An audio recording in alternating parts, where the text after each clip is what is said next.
여러분, 사람마다 핸디캡이 다 있죠. 핸디캡. 여러분의 핸디캡은 뭡니까? 키가 작은 거? 아니면 기억력이 가물가물하는 거, 기억을 잘 못하는 거? 또 뭐 어떤 게 핸디캡? 가난한 거? 또 부자 부모를 못 만나가지고 흙수저로 태어난 거? 뭐가 여러분의 핸디캡일까요? 사람마다 다 핸디캡이 있는데 성빈이는 뭐가 핸디캡이라고 생각해?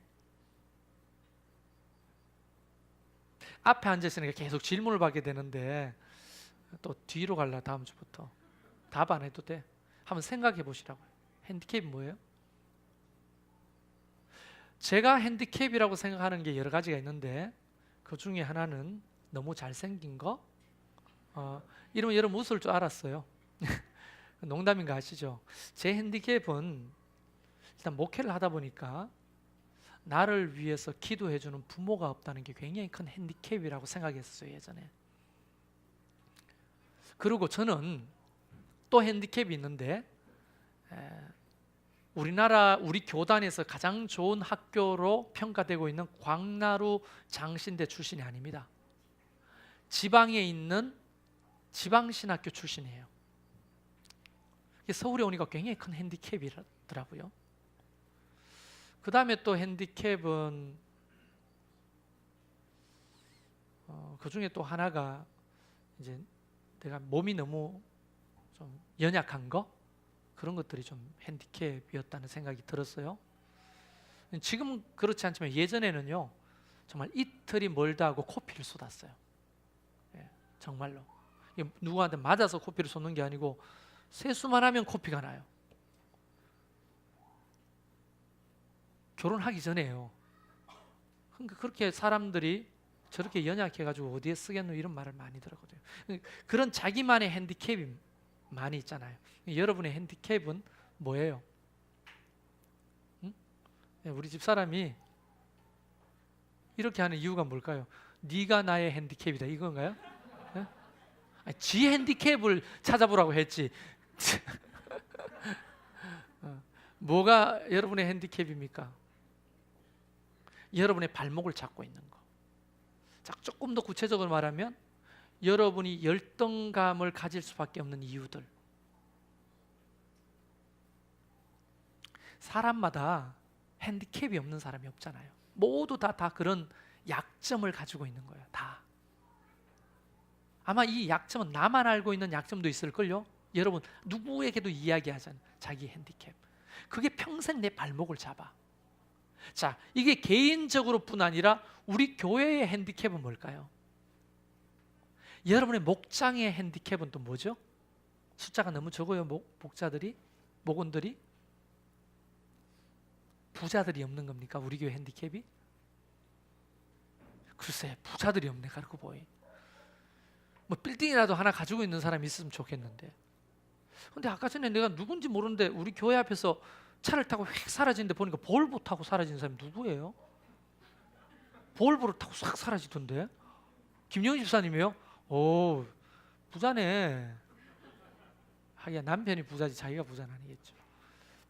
어쨌든 우리 교회는 가난한 사람들이 많으니까 이게 핸디캡이 될까요? 근데 우리 교회는 가난하지만 평균 학력이 높아요. 또 희한해요. 잘 배웠으면 돈도 많이 벌어야 되는데 잘 배운 사람 많은데 가난한 사람이 많아요. 이게 참 우리나라가 이게 많이 배웠다고도 부자로 사는 건 아닌 것 같아요. 뭐가 핸디캡입니까? 여러분의 목장의 핸디캡은 뭐죠? 우리 교회의 핸디캡은 주차장이 없는 게 핸디캡이에요? 예배당이 너무 좁아요? 헌금하는 사람 적은데 애들은 너무 많아요? 저 먹이려면 참, 오늘도 보니까 뭐죠? 메로나하고 진짜 메론. 이긴 팀을 메로나를 주고 진 팀을 메론을 줘야 되는 건데 이긴 애들한테 메론을 주고 진 애들한테 메로나를 주니까 지네들이 이겼다고 생각하는 것 같아요. 이게 혼란을 주는 그 선물 정책인 것 같은데요, 이게. 애들이 메론을 좋아합니까? 메로나를 좋아하지. 예. 어쨌든 뭐 이야기를 들으면서 좀 생각했어요. 예. 어쨌든 내 나이쯤 돼야 과일 좋아하지, 생과일을. 예. 어쨌든 우리의 핸디캡을 어떻게 사용할 거냐는 굉장히 중요한 문제인 것 같아요. 왜냐하면 그냥 심리학적으로도 기본적인 열등감이 도리어 나를 발전시키는 원동력이 될 수 있거든요. 내가 열등감이 있기 때문에 그것을 극복하기 위해서 노력하다가 자기 발전을 경험하는 경우가 상당히 많습니다. 그래서 열등감 때문에 삶을 포기하고 핸디캡 때문에 극복하지 못하고 찌그러지는 인생만큼 불쌍한 인생이 없는 것 같아요. 어쨌든 우리가 가지고 있는 핸디캡, 또 우리 교회가 가지고 있는 핸디캡, 또 여러분의 목장이 가지고 있는 핸디캡이 무엇이든지 간에 오늘 이 사람, 아주 유명한 사람, 우리가 어쩌면 수십 번도 더 들었던 이 사람의 이야기를 통해서 우리가 좀 비밀을 듣고 우리도 이런 은혜를 경험했으면 좋겠습니다. 어쨌든 핸디캡이 있어요. 근데 성경 속으로 들어가서 이야기를 해보면 역대상 4장에 가면 유다의 후손들의 이름이 쫙 거론됩니다. 유다의 후손들. 여러분, 유다의 후손에서 누가 납니까? 그렇죠. 다윗이 나고 수엽에 나온 사람 역시 다르네. 예. 여러분 무시하는 게 아니고 이 사람을 칭찬하는 거지. 여러분 무시하는 게 아니에요. 누구를 칭찬하면 자기를 비하한다고 생각하는 사람은 열등감이에요. 예. 이 사람이 나온데 이게 다윗이라고 했어요. 다윗의 후손 중에 예수가 나잖아요. 적어도 요거는 아는 게 유다의 후손 중에 다윗이 나고 다윗의 후손 중에 예수가 납니다. 그러니까 어마어마한 가문이죠, 사실은. 그런데 이 가문의 면면을 보면 유명한 사람 별로 없어요. 더군다나 물론 이 야베스가 예수님의 직계 조상은 아닙니다. 그 가문의 조상인데 이 사람의 이름이 야베스라는 이름을 가지고 있다는 것 자체가 의아해요. 왜냐하면 이 이름은 잘 안 사용하는 이름입니다. 왜냐하면 이름의 의미가 고통이라는 의미예요. 부모가 이 야베스를 낳고 너 이름을 고통이라고 짓겠다. 그래서 여러분 생각해 보세요. 최고통. 성빈을 놓고 너 이름을 성빈이라고 최성빈 이렇게 하면 좋잖아, 이름이. 근데 최고통. 최고통. 최가 아니고 최고통. 그래. 노고통. 고통이 없다는 말이에요. 노고통. 이렇게 이름을 지으면 얼마나 그 이름 자체가 핸디캡이 되겠어요. 또 다른 의미는 수고롭다라고 하는 의미가 있어요. 이름으로서는 걸맞지 않는 이름이에요, 야베스라는 이름이. 근데 성경학자들이 주장하기는 이 야베스가 태어날 당시에 굉장히 큰 핸디캡을 가지고 태어났을 것이다, 이렇게 말합니다. 소위 말하면 장애를 가지고 태어난 장애아였을 것이라고 보는 시선도 있고, 태어날 때 엄마가 뭐 여러 날을 산고의 고통을 겪고 죽을 뻔했기 때문에 아이의 이름을 이렇게 했다 하는데, 보통 전자의 이야기를 하는 분들이 많더라고요. 뭐 우리는 모르니까. 그러나 이름이 그 정도면 큰 핸디캡을 가지고 태어난 것이 분명합니다. 여기서 하나, 리우 올림픽이 끝났죠. 그런데 9월 7일부터 패럴릭을 합니다. 여러분, 그 장애우들이 함께 희망을 나누는 올림픽이죠. 12일 동안 하거든요. 우리나라 임직원까지 135명이 출전합니다. 좀 기도해 주시고, 우리는 그냥 일반 올림픽만 이렇게 보다가 패럴림픽은 별로 관심이 없잖아요. 근데 좀 관심 있게 봐주는 게 중요하겠죠. 어쨌든 이 장애를 가진 사람들 같은 경우에는 큰 핸디캡이죠. 활동하는 데도 제한이 있고, 생각하는 데도 제한이 있고, 의기소침해지고, 너무나 큰 극복할 수 없는 핸디캡이기 때문에 아마 많은 경우는 아니지만 여러 사람이 장애를 갖고 살면, 큰 핸디캡을 가지고 살면 주로 삶이 기름지지를 못해. 그런 거 주변에서 보셨죠? 그런데 이 야베스는 좀 달랐습니다. 만약에 야베스가 이 핸디캡을 가지고 살면서 자기 자신을 비관했다고 생각해 보세요. 장애운지 아닌지는 몰라요. 그러나 큰 핸디캡을 가진 이 야베스가 나는 왜 이렇게 태어났지? 왜 나는 이런 부모를 만났을까? 나는 왜 하필 이 세대에 태어나가지고 이렇게 고통을 당할까? 내 현실과 환경은 내가 잘못 만났구나. 이렇게 비관하고 살면서, 극단적인 예입니다마는 자살을 하거나 아니면 은둔형 외톨이가 되어서 쓸쓸하게 그렇게 방구석에서 늙어 죽었다면 그의 후손이 태어났을까요? 안 태어났을까요? 그러면서 생각했어요. 마태복음 1장에 보면 예수님의 족보에 대해서 쫙 나오시죠. 그 마태복음 1장을 제가 여러 번 설교했거든요. 누군 누굴 낳고 누군 누굴 낳고 누군 누굴 낳고 계속 그 얘기만 나오다가 대부분 지나가는 장입니다. 근데 어느 날 그 마태복음 1장을 읽다가 마치 망치로 머리를 맞는 것 같은 큰 깨달음을 얻게 되죠. 와, 그렇구나. 이걸 깨달았어요. 뭘 낳고 하는데 뭘 깨달았을까요? 이름도 잘 알지 못하는 이 사람들이 만약에 이 세상에 존재하지 않았다면 그 후손들도 함께 존재하지 않았을 거 아니에요. 오고 오는 수많은 후손들이 이 사람 때문에 지금 이 세상에 존재하면서 하나님의 뜻을 이루고 있잖아요. 다시 말하면 역사의 징검다리로 쓰임받아도 그만한 가치가 있는 거 아니에요? 나는 비록 가난하고 뭐 장애를 가지고 핸디캡을 가지고 살지만 그래도 내가 비관하지 않고 시집 장가가고 평범하게 살라고 발버둥 치고 그렇게 살다 보면 내 후손들이 나를 통해 오잖아요. 그 중에 대통령이 나올 수 있고 위대한 선지자가 나올 수 있고 위대한 목사나 선교사가 나올 수도 있고 위대한 과학자가 나올 수 있고 위대한 교육자가 나올 수도 있는 거예요. 여러분의 후손이 어떻게 될지 어떻게 알아요?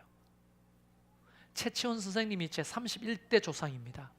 근데 그 최치원 선생님이 16살 때 저 당나라에 유학을 가가지고 장원급제를 합니다. 16세.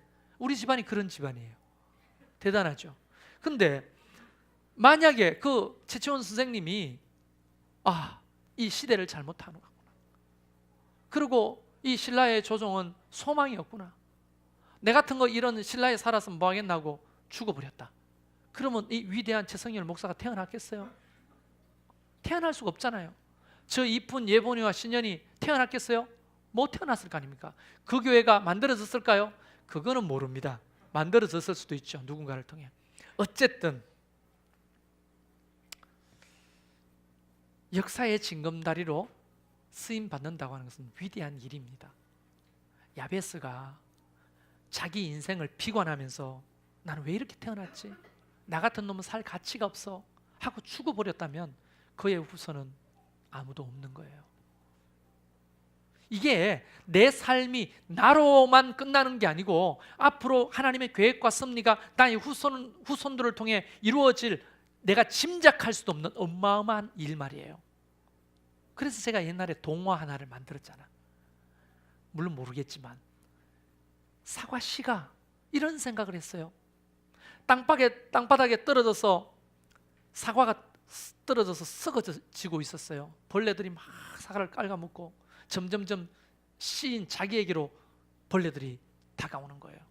근데 어느 날 참새 한 마리가 자기를 입으로 탁 물고 날아오르면서 그걸 꿀꺽 삼키는 겁니다. 근데 그 참새 창자 속에 들어간 이 씨앗은 절망하기 시작합니다. 나는 인생 끝났구나. 그래, 결국 썩어져 죽는 인생이구나. 나는 참새 똥이 돼버리고 마는 그런 인생이구나. 그러고는 참새가 똥을 누는데 거기 섞여가지고 똥 속에다가 그 사과씨가 떨어졌거든요. 그러면서 늘 똥으로 뒤집으신 이 사과씨는 자기를 비관합니다. 나는 결국 똥을 뒤집으신 인생구나, 팔자구나, 나 끝났구나. 근데 큰 새 한 마리가 날아와서 그렇게 비관하는 사과씨를 먹으려고 하다가 울고 있는 사과씨한테 말합니다. 너 왜 울고 있니? 내가 너를 먹으려고 하는데 너무 슬퍼 보여, 맛이 없겠다. 왜 울고 있니? 물었더니 사과씨가 내 인생을 봐라. 나는 똥범벅이고 내 부부는 다 썩어 없어졌고 나는 이 땅에 살 필요가 없다 라고 했더니 그 새가 이렇게 말합니다.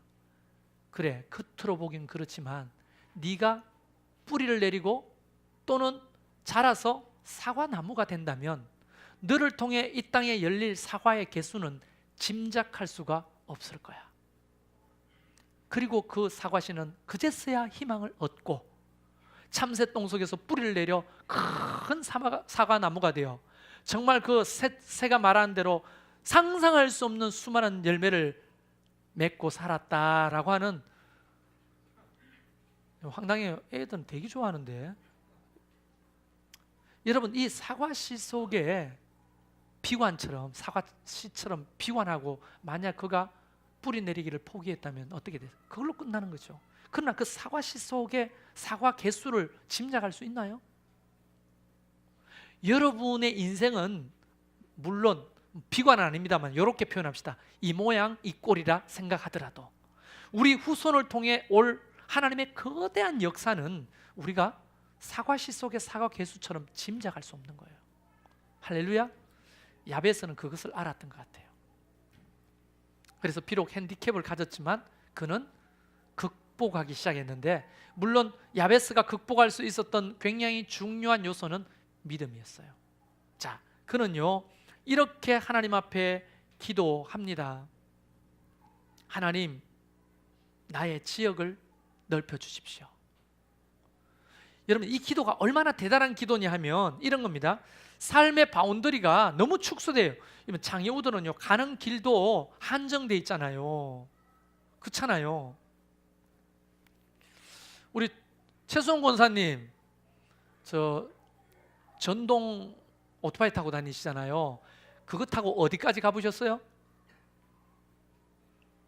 서울까지 나가보셨어요? 아니면 구리, 산흥, 장현, 장년까지 정도 가보셨대요. 오, 대단하신데요. 그거 다 장년까지. 여러분, 보통 이제 연세 드신 어르신이나 장애우들이 타고 다니는 전동차를 타고 얼마나 갈 수 있겠어요? 못 가죠. 바운더리가 딱 정해져 있습니다. 그게 배터리가 갈 수 있는 거리도 한정돼 있고 위험하기 때문에 멀리 못 간다고요. 그런데 이 장애를 가진 야베스가 하나님 앞에 뭐라고 말을 하냐면, 우리 최순호 권사님 예를 들면 이 전동차를 타고 하나님, 내가 잠실까지 나갈 수 있도록 나에게 은혜를 주십시오. 말이 되는 겁니까 그게? 안 되잖아요. 그런데 야베스는 이렇게 기도하고 있다고요. 자기의 상황을 극복하는 기도예요. 여러분, 사실 우리 이거 좀 배워야 됩니다. 너무 하나님을 제한하고 자기 자신을 제한하잖아요. 딱 우리가 가진 그것만 할 수 있다고 생각하는데 하나님이 거기에 플러스 은혜를 주시면 상황은 달라지는 거예요. 할렐루야. 우리 교회의 형편 처지를 생각하면 딱 그만큼만 할 수 있는데 하나님이 우리 교회에 복을 주시고 여러분의 목장에 복을 주시면 뭔들 못하겠어요? 믿어요? 우리 자신의 실력, 우리가 가지고 있는 것만 자꾸 보면 기도가 그 안에서밖에 기도가 안 되는 거예요. 그거를 참 지혜롭고 현실적인 기도라고 평가받을 수는 있지만 믿음이라고 하는 것은 어떨 때는 야베스와 같은 통 큰 기도가 필요한 겁니다. 하나님, 내 지역을, 삶의 영역을 넓혀 주십시오. 내가 비록 장애를 가지고 있으나 맨날 이 동네 안에서만 돌아다녔는데 하나님, 남의 동네, 다른 나라도 가보고 싶습니다. 제가 여러 번 간증했는데요, 나완저촌에 있을 때 처음으로 필리핀이라고 하는 나라를 나가게 됩니다. 그런데 그 회장이, 청년부 회장이 나보다 2살 많은데 나가자고 이렇게 꿍짝꿍짝 대가 애들 데리고 이제 필리핀을 가게 되는데 단수여권 15,000원짜리 만들기로 결정합니다. 저는요, 그때 당시에 한 번 외국에 갔다 오면 폐기시키는 단수여권이요. 그때도 15,000원, 지금도 15,000원. 근데 15,000원짜리 만들기로 결정하고 자리에 눕습니다. 내일 청년회 회장을 시청 앞에서 만나기로 하고 여권 만드는데, 근데 내 동기가 뭐냐면 제주도도 한 번 안 가봤는데 내 평생 2번 외국에 나갈 수 있을까? 이 생각이 나를 지배했어요. 그러고는 뭐 당연히 단수 여권을 만들어야 되겠죠. 더 쓸 일이 없으니까. 그리고 딱 자는데요, 꿈인지 환상인지 모르겠는데 하나님이 그 잠들기 직전에 하나님이 왜 나를 제한하느냐, 이 음성이 들리는 거예요. 그게 이제 꿈인지 생신은 모르겠고 꿈인 것 같아. 왜 나를 제한하느냐, 나는 전능하신 하나님이다. 그러고는 뻘떡 일어났는데 벌벌벌 떨면서 생각나는 것이 복수여권 만들어야 되겠다 였습니다. 그래서 그 밤에 삐삐를 쳤어요. 밤늦은 시간에. 아직도 권중칠 집사입니다. 삐삐를 쳤어요, 청년회 회장한테. 그러니까 늦게 전화 왔어요. 웬일입니까? 3만 원만 빌려주세요. 나 돈이 없으니까 3만 원만 빌려주시면 나중에 갚을 테니까 복수여권 만들어요. 사연은 이야기를 안 했어요. 그래서 알겠습니다, 3만 원 빌려드릴게요 하고 시청에서 만나서 4만 5천 원짜리 복수여권을 만들면서 내가 기도했어요. 하나님, 내가 하나님이 창조하신 모든 땅을 다 밟게 도와주세요. 나는 그때 제주도도 한 번 안 가봤어요. 비행기를 타본 적이 없어요. 그때 그 여권을 신청하면서 내가 기도한 게 뭐냐면 이 야베스의 기도 같은 기도예요. 하나님, 주님이 창조하신 모든 땅을 밟아보게 해주세요.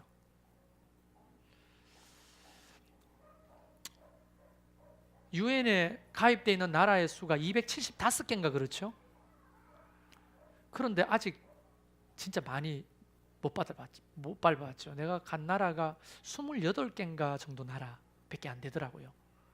누가 이러니까 100개, 28개 가본 사람이 잘 없잖아요. 근데 저는 이제 28개 밟았어요. 남은 게 150개, 250개가 넘습니다. 250개. 근데 제가 생각해 보면 한 나라를 수십 번을 갔다 온 게 있기 때문에 따지고 보면 상당히 많은 그 외국 경험이 있는데요. 물론 놀러 간 건 별로 없어요. 다 선교 차원에서 갔는데요. 하나님이 그렇게 기도할 때 열어주시잖아요. 비록 나는 여권을 한번 못 만들어 봤지만 하나님이 주시는 마음을 가지고 했더니 하나님이 밝게 하시잖아요. 여러분 어때요? 여러분의 지역을 넓혀달라고 기도해 줄 만한 믿음이 있어요? 나 여행 싫어해요. 그런 의미가 아니에요. 지금 이게 삶의 바운더리 영역을 넓혀달라는 기도. 두 번째, 그는 주의 손으로 나를 도우십시오. 사람의 도움 중요합니다. 세상을 의지하는 거 중요합니다. 그는 야베스는 어떤 믿음이 있었냐면 나는 하나님의 도우심이 필요합니다.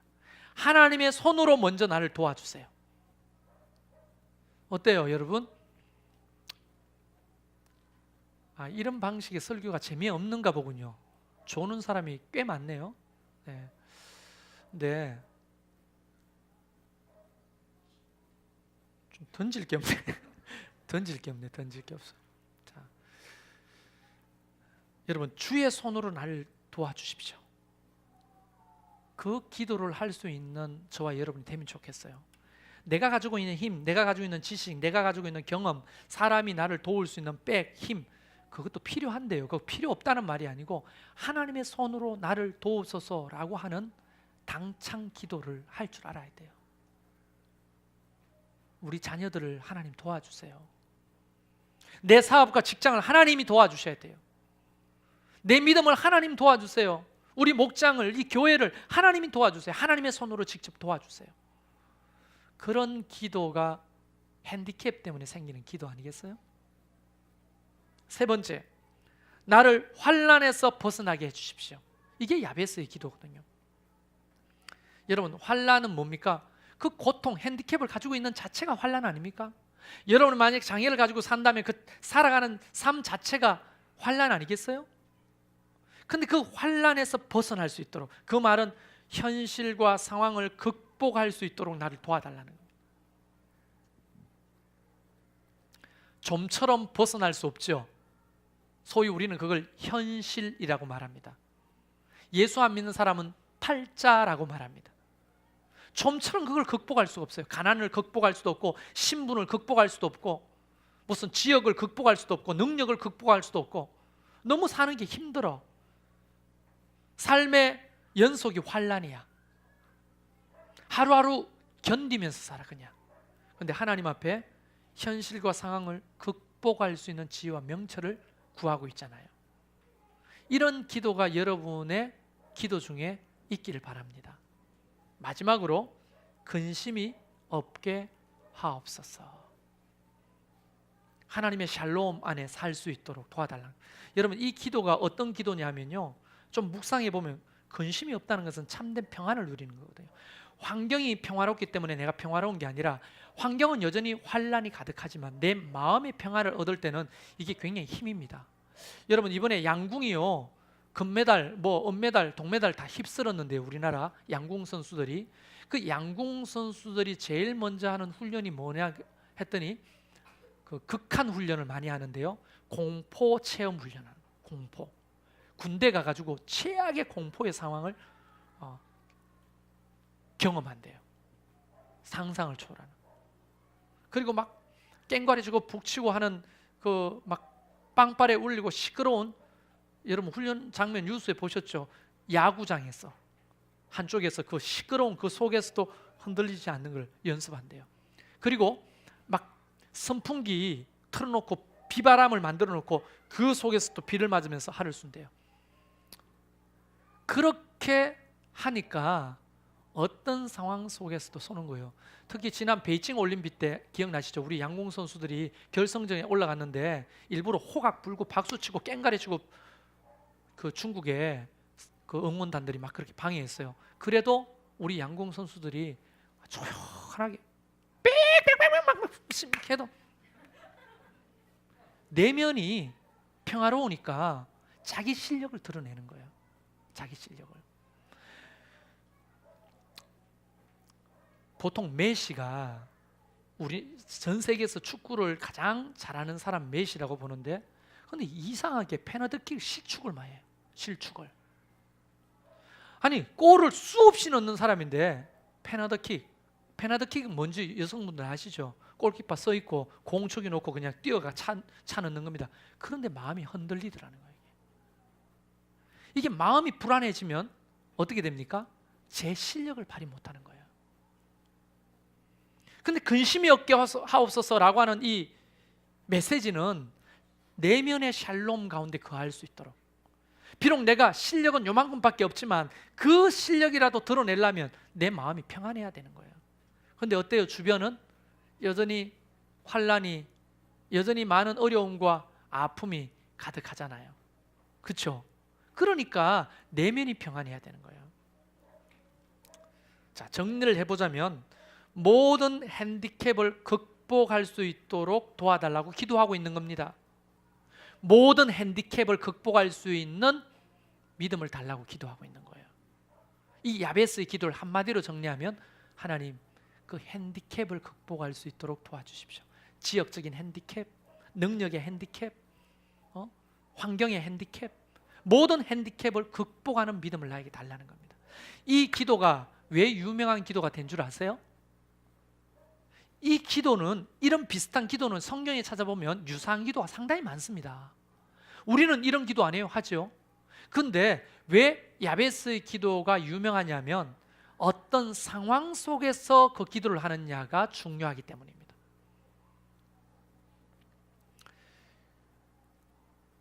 여러분, 어느 날 예수님께서 사람들에게 물었잖아요. 정말 자주 이야기한다 이거. 사람들 나를 누구로 아느냐? 뭐라고 이야기해요. 그러면 너희는 나를 누구로 아느냐? 했을 때 베드로가 불쑥 하는 말이 뭡니까? 주는 그리스도시요, 살아계신, 성의가 그 다음에 살아계신, 알면서 왜 입 다물고 있어? 힘내세요. 주는 그리스도시요 살아계신 하나님의 아들입니다. 근데 이전에 이런 칭찬을 예수님이 한 적이 없어요. 바요나 시모나, 이것을 알게 한 이는 혈육이 아니다. 하늘에 계신 아버지께서 이것을 알게 한 거다. 극찬을 하십니다. 왜 극찬을 하실까요? 어떤 상황에서 이 고백을 했느냐가 중요하기 때문입니다. 제가 수요일 날 이야기했죠. 판, 신전 앞에서, 그 다음에 저 멀리 가이사랴 빌립보의 그 왕궁이 보이는 그 현장 앞에서 누가 진짜 신이냐? 그 근동에 있는 많은 사람들이 이 판신, 그 다산의 신입니다. 복을 주는 신, 반은 염소고 반은 사람인, 이게 이제 판신이거든요. 그 판신을 다 믿어요. 그 판신의 규모가 어마어마합니다. 그 판신전 밑에 가면 물이 밑에서부터 막 솟구쳐 올라요. 이게 판신의 정액이라고 생각하거든요. 그래서 다산의 신입니다. 거기에서 복을 받는 거예요. 여러분, 우리 이스라엘 팀도 가봤잖아. 가봤어요, 안 가봤어요? 기억 안 나요? 가봤죠. 그 산 중턱에 막 물이 막 밑에서 막 올라오잖아요. 그게 2000년 전에도 그렇게 그 거대한 판신전이 있었어요. 그 앞에서 저 멀리 지중해에 가이사르, 로마의 황제에게 헌사한 도시, 어마어마한 그 아름다운 궁전이 바라보이는 그곳에서 주님이 물었던 거거든요. 너희들은 난 누구라 하느냐? 판신이 신이 아니고 당신이 신입니다. 가이사르가 황제가 아니고 당신이 우리의 왕입니다. 이 고백을 그 현장에서 했기 때문에 대단한 거예요. 그냥 골방이 모여서 너희는 나를 누구라 하느냐? 베드로가 주는 그리스도시요 살아계신 하나님의 아들, 알겠다. 다음 너는 나를 누구라? 이러고 넘어갔을 거야.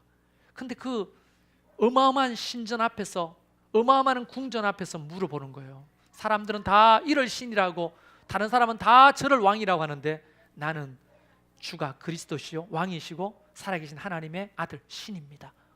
그래서 주님이 칭찬하는 거 아닙니까? 어떤 상황 속에서 그 고백을 하느냐가 중요한 거예요. 힘들고 어렵지 않은데 살만한데 이런 기도를 했으면 아마 감동이 없을 거예요. 근데 야베스는 우리가 감히 짐작할 수도 없는 고통을 안고 살아가는 사람이 분명합니다. 그 핸디캡을 가지고 주님 앞에 하나님 내 지역을 넓혀주십시오. 주의 손으로 나를 도우소서. 나를 환난에서 벗어나 근심이 없게 하옵소서. 이렇게 기도했던 거예요. 그래서 대단한 거예요. 그래서 자, 그러면 오늘날 이제 마치겠습니다. 눈치 없는 목사가 안 되기를 바랍니다. 빨리 맞춰 달라고 눈을 감은 거죠? 네, 빨리 마치겠습니다. 하나님이 구하는 것을 허락하셨다라고 성경은 되어 있잖아요. 왜 허락하셨을까요? 어떤 상황 속에서 그런 믿음을 가지고 기도했다는 거예요. 그게 하나님을 감동시키는 겁니다. 우리는 기도할 수 없을 때 기도할 수 있어야 합니다. 기도할 수 없는 상황에서 기도해야 돼요. 이길 수 없는 상황에서 그걸 극복해야 되는 거예요. 우리가 건축을 앞에 두고 있죠. 또 가정교회 정착을 앞에 두고 있죠. 그걸 하려고 하는데 핸디캡이 너무 많아요. 그러나 그 핸디캡 속에서 야베스의 기도를 할 줄 아는 성도가 돼야 되는 거예요. 여러분의 개인의 기도도 마찬가지예요. 지금 목자로 헌신해야 될 사람들 있잖아요. 내가 목자를 할 수 있을까요? 내 남편과 아내가 목녀나 목부를 할 수 있을까요?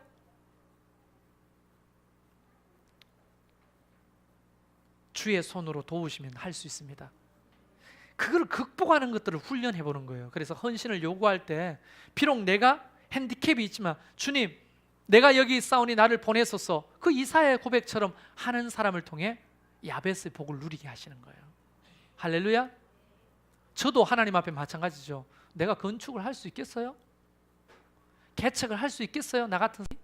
근데 하나님, 내가 여기 있습니다. 나를 들어 쓰십시오. 우리 12명의 청년들 개척 멤버들 있잖아요. 면면을 보면 그 모습을 가지고는 개척도 건축도 할 수가 없죠. 그러나 우리가 같이 개척해 봅시다. 건축합시다. 하나님이 그거를 복 주시는 거예요. 그거를. 물론 그 사람들이 헌신하고 땀 흘린 거 하나님이 기억하시지만 하나님이 감동받는 것은 다른 게 아니고 그럴 수 없는 상황에서 그렇게 하겠다고 기도하는 것이에요. 어때요, 여러분? 여전히 여러분의 핸디캡이 힘들어요? 너무 무거워요? 극복할 수 없을 것 같아요? 그러나 야베스의 기도가 여러분의 기도가 되면 좋겠어요. 할렐루야. 그러면 야베스에게 허락하신 것처럼 우리에게도 그 놀라운 기도의 응답을 허락하실 줄로 믿습니다.